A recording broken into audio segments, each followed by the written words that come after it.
할렐루야.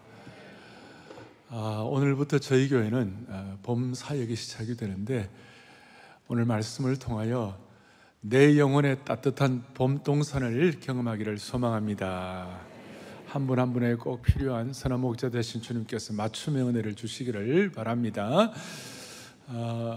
오늘 제목이 비대칭 전략의 신비라는 말씀인데, 이 내용은 이런 뜻입니다.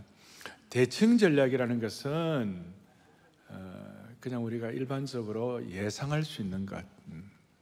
근데 비대칭 전략이라는 것은 어떻게 보면 판을 바꾸는 것, 그리고 어떻게 보면 은혜의 허를 찔림 당하는 것, 이런 것이에요. 예를 들어서 골리앗이 칼과 창을 들고 이스라엘을 위협하면서 막 달려들 때에 다윗이 뭘 준비했죠? 물맷돌을 준비해요. 칼과 창을 갖고 나왔을 때는 같이 칼과 창을 갖고 나가야 되는데, 그렇게 하지 않아 물맷돌을 갖고 나간 거예요. 이게 비대칭이에요. 미디안에 13만 5천 명의 대군이 쳐들어왔을 때 기드온 용사들 300명이 항아리에다가 횃불을 넣어가지고 나팔을 불면서, 그렇게, 이건 상상도 할 수 없는 비대칭 전략이에요. 역사적으로 보면, 여러분, 미국의 남군 북군이 이렇게 막 대전쟁을 하는 그 아주 처절하고 비참한 전투였어요. 링컨과 이제 남군이 싸우는데, 링컨이 갑자기 말이죠, 노예 해방 전쟁을 선포해 버렸어요. 그러니까 남군 북군의 그 힘을 겨루는 그 상황에서 갑자기 비대칭이 돼 버린 거예요. 정의와 불의의 관계가 돼 버린 거예요. 이해가 되십니까? 그리고 막 그 전쟁에 치열할 때 링컨이 앞장서서 싸워야 하는데, 갑자기 링컨이 기도실로 들어가 버렸어요. 이게 아주 그냥 비대칭 전략이죠. 역사적으로 보면 우리나라가 낙동강 밑에만 조금 남아있는데, 뭐 거의 다 우리가 다 패한 그런 상황인데, 사람들이 천안교회에 모여가지고 눈물로 기도하고, 그게 어떻게 보면 비대칭 전략인데, 뭐 그렇게 하려고 한 것보다도 그런 마음을 가지니까, 그때 그 하늘에 우기가 되어가지고 비행기가 제대로 할 수 없었는데, 그 기도 통하여 하늘이 맑게 되어가지고 공군 전략이 앞섬으로 말미암아 그 인천 상륙작전의 성공을 위한 발판이 되게 됐던 거예요. 이해가 되십니까? 그러니까 이 비대칭 전략은 이 세상 전략과는 다르다는 것이에요. 세상 법칙과 하나님의 법칙과는 차이가 있다는 것이에요. 그러니까 이 세상 법칙에 이런 거 있잖아요. 건물 높은 건물에서 누가 뛰어내리면 중력의 법칙에 의해 거기서 떨어져 죽는 것이죠. 그런데 그 떨어져 내리는 중력 법칙, 세상 법칙보다도 더 강한 공기 역학 법칙이 있는 거예요. 그러니까 뛰어내리지만 높은 데서 행글라이더를 타고 뛰어내리면 어떻게 되는 거예요? 공기 역학 법칙 때문에 다시 살아날 수가 있는 것이에요.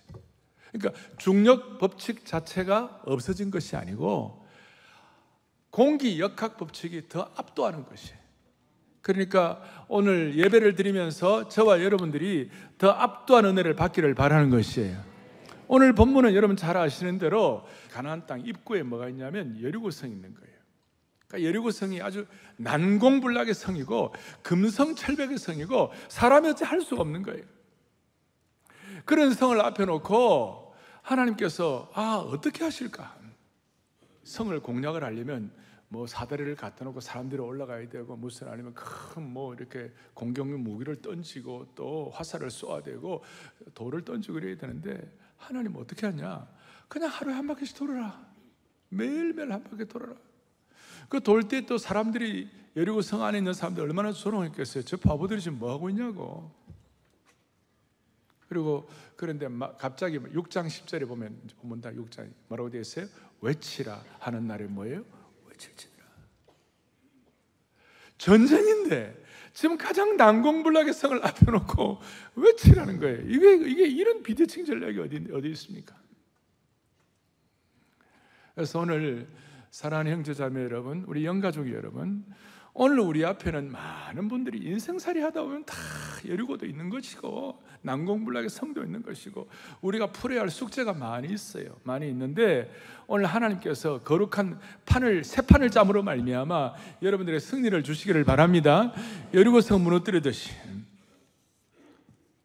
그러니까 오늘 본문의 이스라엘 백성은 여리고성 전투에서 여러분 패배하면 이제 전멸당하거나 아니면 다시 노예가 되거나 아니면 광야로 도망쳐가지고 광야에서 다시 이리저리 헤매며 살아야 되는데, 이해할 수 없는 하나님의 법칙을 가지고 이 말씀 앞에서, 그래서 오늘 이 말씀 앞에, 이제 제가 말씀드린 이 말씀 앞에 여호수아와 그를 따르던 이스라엘 백성들은 성경에서 유일한 순종의 세대가 됐어요. 그리고 여호수아가 하나님의 말씀을 통해 여호수아에게 계신 그 말씀 앞에다가, 그 말씀에다가 자신을 묶어버렸어요. 그리고 그 말씀을 묶어가지고 영적 비대칭 전략을 승리함으로 말미암아 여리고성을 극복한 줄로 믿습니다. 이거예요. 그러니까 오늘 이 비대칭 전략, 오늘 이 본문에서 나타나는 비대칭 전략 크게 두 가지가 있어요. 몇 가지 있다고요? 두 가지 있어요. 오늘 두 가지를 꼭 기억하셔야 돼요. 첫째 비대칭 전략이 뭐냐? 오늘 본문 보니까 이렇게 나와 있죠. 2절에 보니까 부싯돌로 칼을 만들어 가지고 할례를 행하라.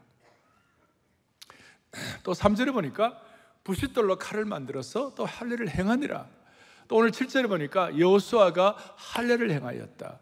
모든 백성에게 할례 행하기를 마쳤다. 그래서 오늘 주보 제 앞에 위에다가 써놓았지, 일면에다가 그때 여호와께서 여호수아에게 이르시되 너는 부싯돌로 칼을 행하라. 할례를 행하라. 그럼 오늘 비대칭 전략 1번, 오늘 중요한 것 뭘 행하라고요? 할례를 행하라. 할례를 행하라. 여러분, 할례가 뭡니까? 남자가 자기 몸에 칼을 대는 것입니다. 자기 몸에 살을 베는 것입니다. 그리고 이 할례를 행하면 꼼짝없이 며칠을 누워 있어야 합니다.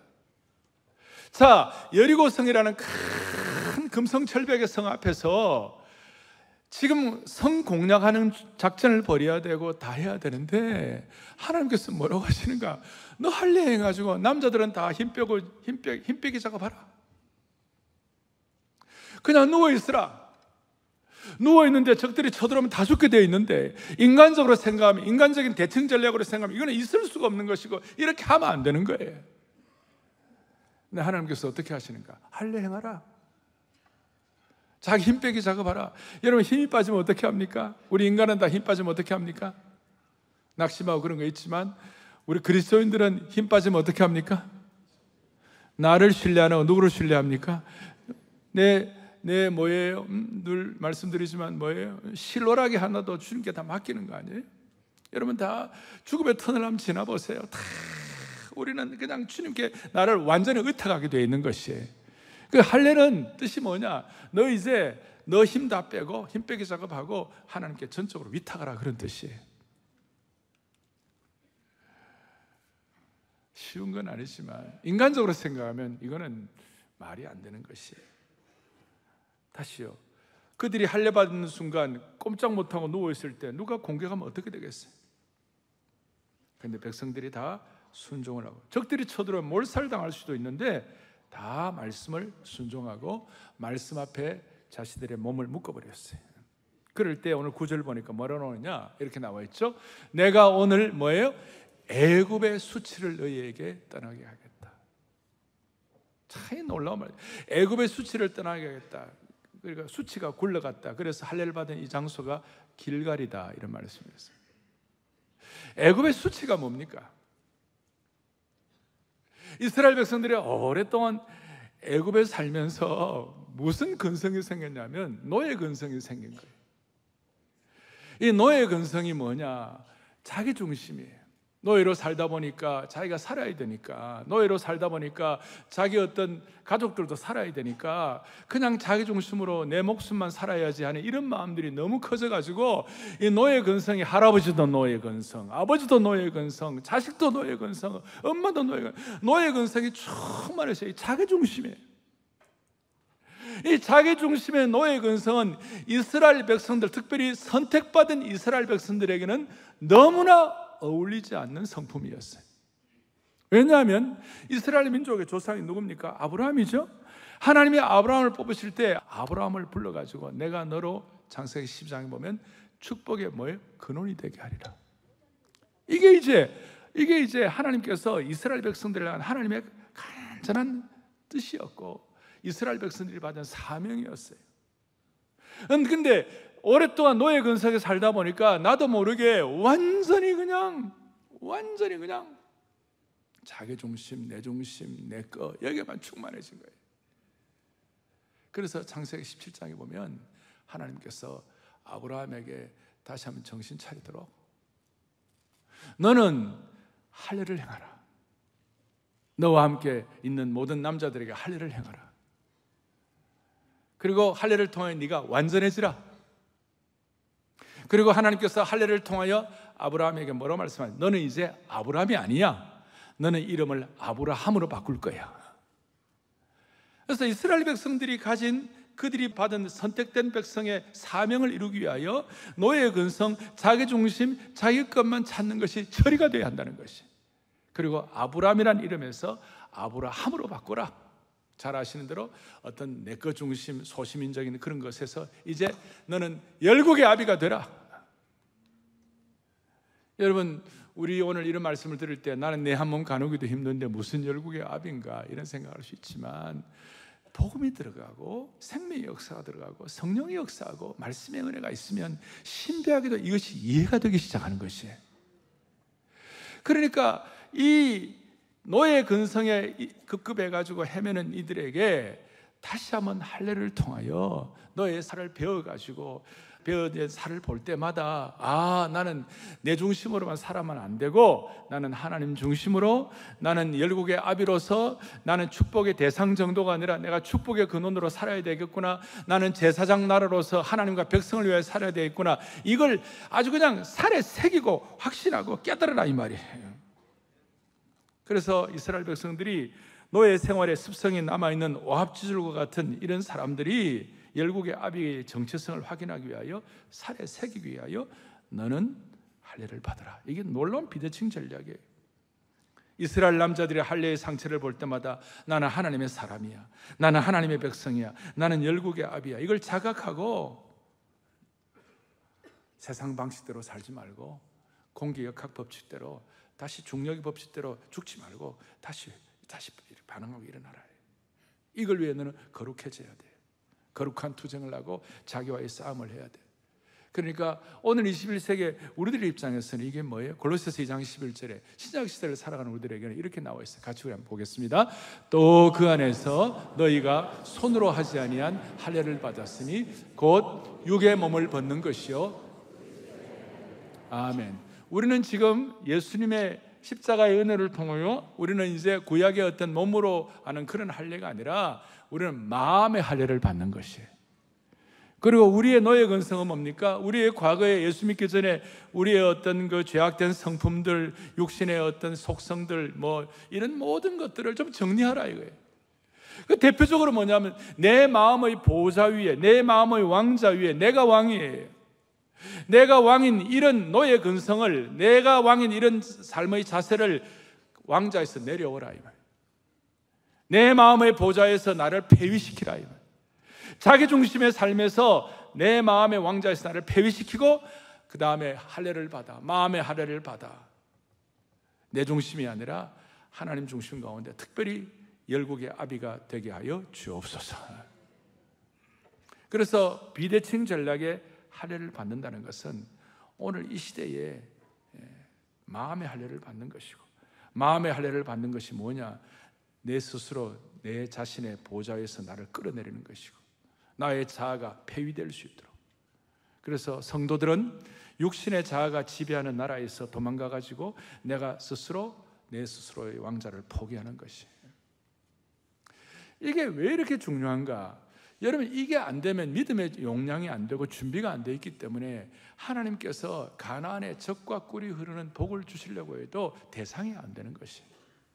자, 제가 물어보겠습니다.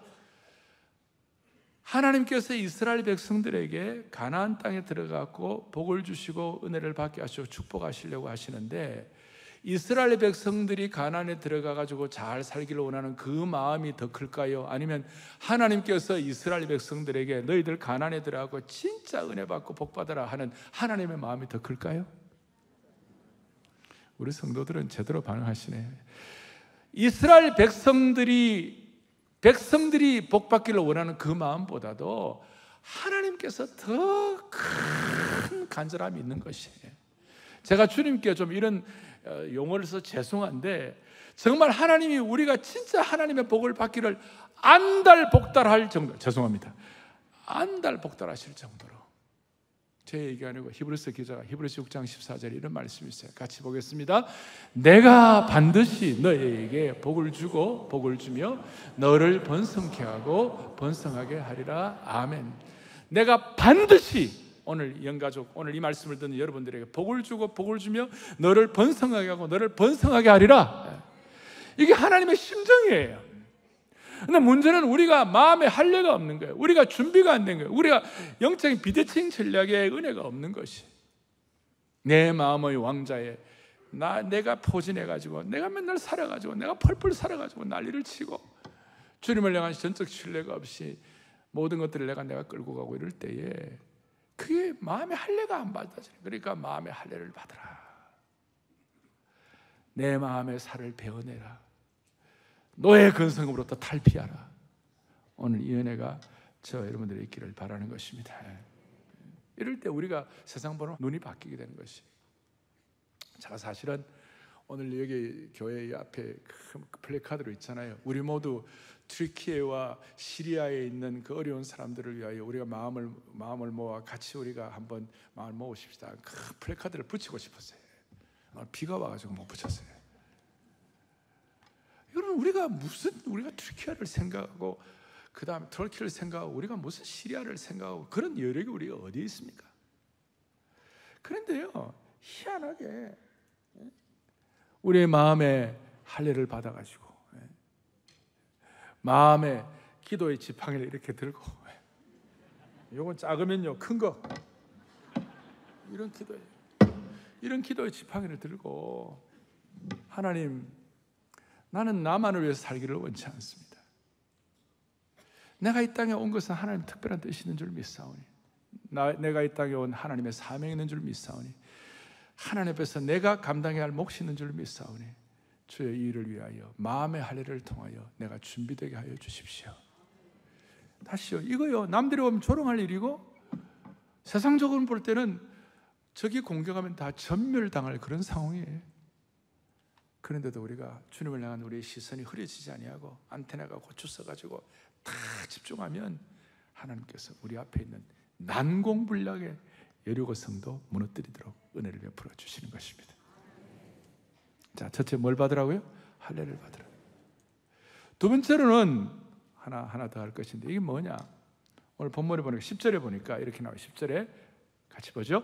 또 이스라엘 자손들이 길갈에 진을 치고 그달 14일 저녁에는 여리고 평지에서, 아멘. 그러니까 할례를 받는다는 것은 자기 죽음을 선언하고 누워 있으라고 하시더니 이제는 바로 갑자기 유월절을 지키라고 그랬어요. 유월절이 뭡니까? 이스라엘 백성들이 유월절을 또 언제 지켰습니까? 오늘 유월절 지키라는 것은 그냥 작년에 지켰는데 또 지켜 이런 뜻이 아니에요.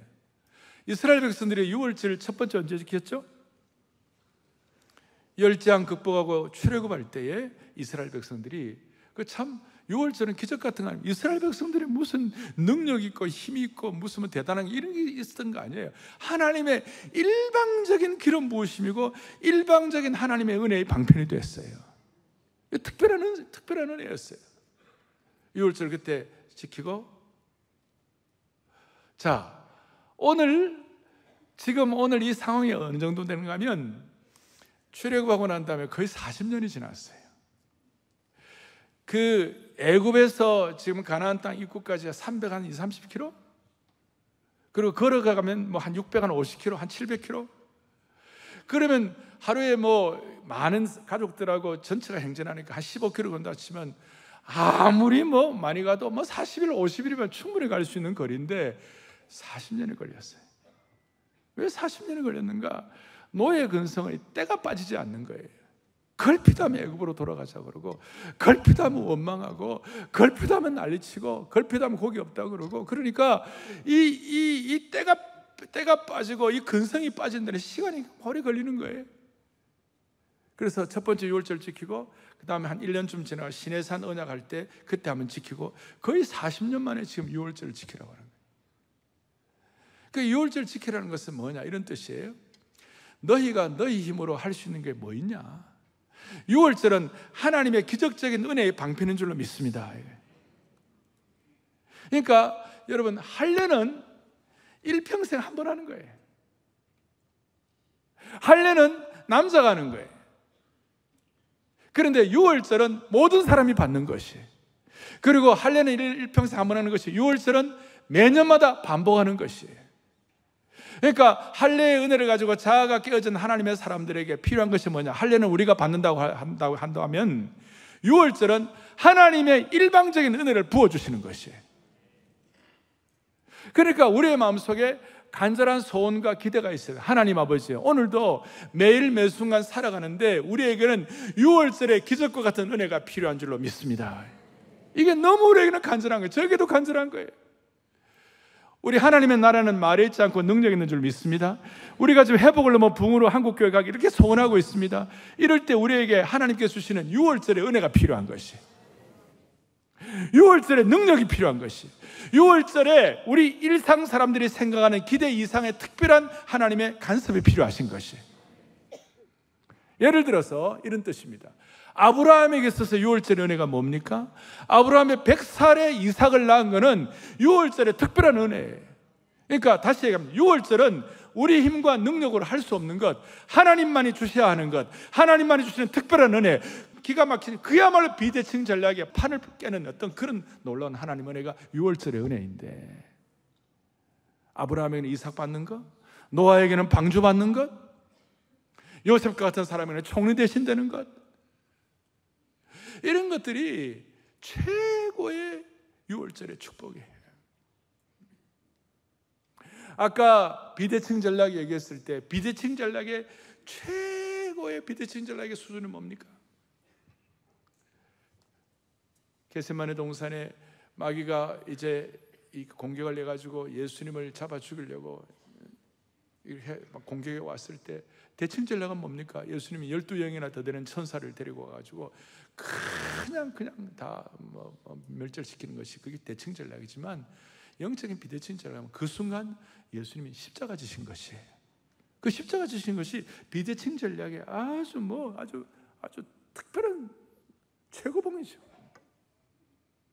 유월절도 마찬가지예요. 하나님께서 아담과 하와에게 에덴 동산 주신 것 자체가 유월절이에요. 유월절의 축복이에요. 무엇보다도 유월절의 제일 큰 축복 중에 하나가, 부족한 우리가 요청한 적도 없는데 하나님께서 독생자 메시아를 우리에게 허락해 주신 줄로 믿습니다. 최고의 유월절의 은혜. 좀 더 깊이 들어가면 오늘 이 시간 하나님께서 우리의 이와 같이 살아있는 하나님의 말씀, 전 세계 어느 나라에 성경 번역, 영어 번역, 독일어 번역, 스페니시 번역, 포르투기시 번역, 일본어, 중국어 번역이 다 있지만 우리 한국어 성경의 번역이 진짜 좋아요. 예수께서 가라사대, 저는 가라사대가 좋아요. 가라사대가 좋아요. 가라사대. 정말 이거는요, 우리 민족을 향한 하나님의 이 말씀 자본으로 주신 이 하나님의 말씀, 이 언약의 말씀은 우리 민족에 주신 하나님의 유월절의 은혜예요. 여러분, 우리에게 하나님의 교회를 주신 것이 유월절 은혜인 줄 믿습니다. 영적 가족 주신 것이 하나님의 유월절 은혜인 줄로 믿습니다. 일방적으로 하나님께서 우리에게 젖과 꿀이 흐르는 가나안의 은혜의 경제에 들어갈 수 있도록 우리에게 할례를 향하게 하시고 유월절의 축복을 주시는 주님을 찬양하는 것입니다. 다시 한번 정리하면, 할례를 받는다는 것은 자기중심의 신앙에서 하나님의 심정과 세계를 품는 신앙인으로 바뀌어가는 것입니다. 이런 내면을 회복하는 것입니다. 아브라함의 후손이 아니라 아브라함의 후손으로 올라가야 되는 것입니다. 그리고 할례를 받고 난 다음에 우리가 이 시대에 그 내 중심의 신앙을 정리하고 주님이 주시는 사명의 십자가를 더 잘 지기 위해서는 우리에게 또 필요한 것이 있어요. 그것이 뭐예요? 유월절의 은혜와 축복이 필요한 것이에요. 남들이 볼 때 기적 같은 만나와 그 다음에 유월절의 축복과, 남들은 장자가 다 죽어나는데 우리는 하나님이 살려주시는 그런 은혜가 필요한 것이에요. 그걸 유월절 은혜를 받을 때만 우리는 뭐냐? 공로의식이 아니라 은혜의식에 충만하게 되는 것이에요. 날마다 하나님의 오늘 기도하실 때 은상관 얘기했는데, 은상관이 뭡니까? 은혜 위에 은혜다. 한 번 받는 은혜가 아니다. 은혜에 관해서는, 6월절 은혜에 관해서는 우리는 매일, 매주, 매년 받아야 우리의 속에 있는 노예 근성이 극복이 되는 것이에요. 그래서 은혜의식이 충만하게 되면, 은혜가 커지면요, 우리의 삶에 나를 나타내는 거, 내 중심, 이런 것들이 점점 작아지는 거예요. 예를 들어서 은혜의식이, 은혜가 2가 되고, 내가 공로나 내가 능력이 1이라고 그러면 2분의 1 정도 되면 날마다 내 공로나 내 생각을 많이 생각하게 돼요. 그런데 은혜의식이 한 어떤 사람은 10만, 어떤 사람은 100만 분의 내 공로가 1이 되면요, 그건 내 공로는 별거 아니에요. 날마다 은혜의식에 충만해지는 것이에요.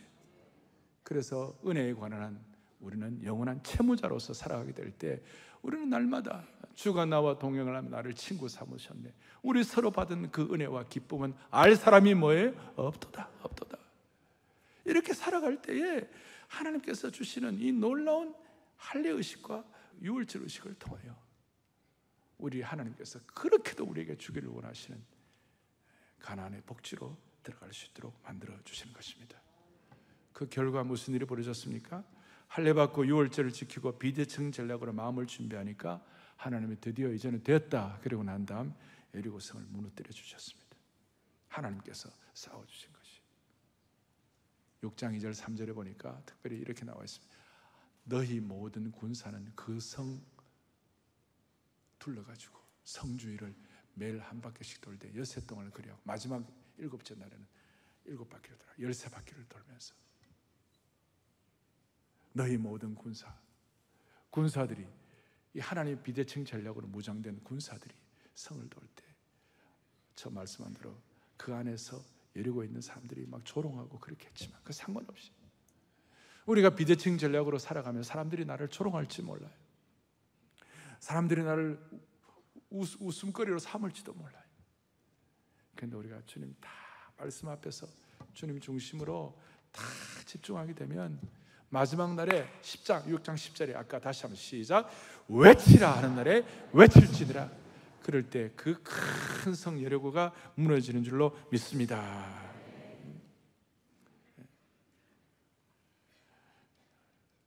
외치라 할 때 외칠지니라. 그리고 외칠 때에 이 싸움은 내 싸움이 아니라 하나님과의 싸움이구나. 여호수아의 지도력을 통하여 이 하나님의 뜻을 바로 깨달은 그들이 하나가 되니까, 결사적으로 하나가 되니까, 결사적으로 절대적으로 하나님을 신뢰하는 상태가 되니까, 결사적으로 하니까 세상이 뒤집어지고 새 역사가 일어난 줄로 확신합니다. 그래서 우리가 이 보문사역을 앞에 놓고, 또 여러분들 오늘 이 상반기를 앞에 놓고 좋은 의미에서 결사적으로 교회가 하나 되고, 결사적으로 가정이 하나 되고, 결사적으로 교회 중직자들이 하나 되고, 오늘 218명의 우리 순장님들이 새롭게 이 한 해 새로 파송되는데, 교회 중직자 순장들이 결사적으로 하나 되고, 저희 교회 3,000여 명의 순장님들이 결사적으로 하나 되고, 그럴 때 여리고성이 무너지고 하나님께서 일하시리라고 믿습니다. 말씀을 정리하겠습니다. 사람들은 대칭적으로 늘 생각합니다. 막 기도한다고 뭐 일이 일어나겠나? 토요일마다 이거 들고 나와가지고 기도한다고 뭐 일이 되겠나? 근데 우리는 비대칭 전략으로 이거 들고 기도하고 결사적으로 말씀 앞에 순종과 내 몸을 묶으면 하나님께서 여리고성을 무너뜨려 주실 것입니다. 대칭 전략은 뭐냐? 우리 아이들이 되고 마찬가지예요.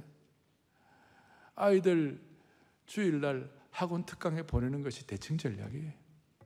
그런데 우리 비대칭 전략은 그런 거 있음에도 불구하고 아이들 주일날 교회 주일학교 보내는 것이 비대칭 전략이에요.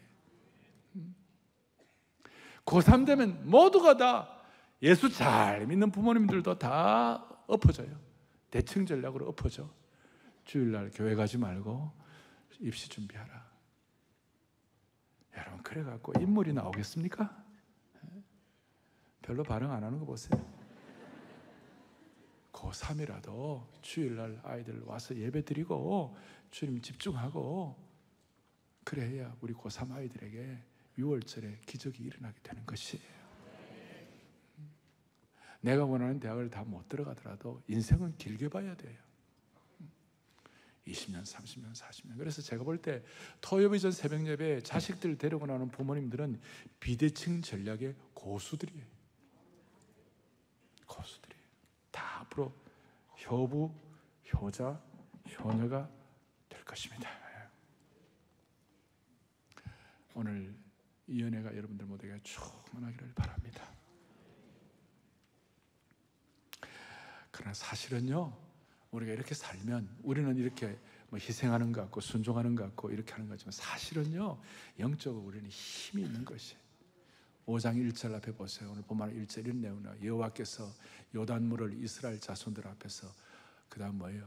말리시고 우리를 건너게 하심을 듣고 사람들의 마음이 뭐예요? 녹았고 이스라엘 자손들 때문에 그 가나안에 있는 그 강력한 족속들이 정신을 잃어요. 예수 안 믿는 사람들도, 공산주의자들도 잘못된 자기들 신념 가지고 세상을 뒤집어 놓는데, Why not change the world? 우리가 왜 세상을 못 바꿉니까?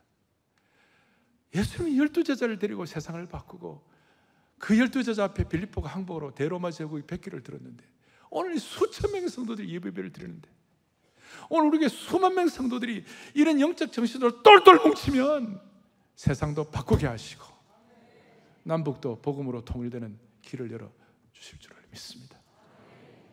할렐루야.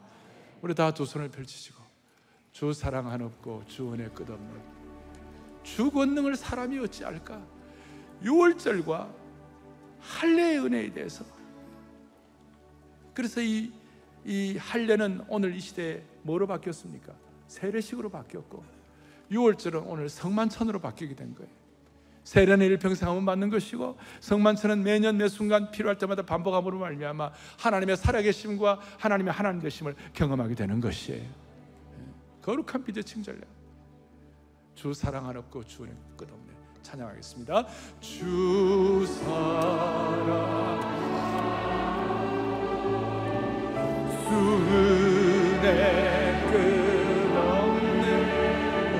주 권능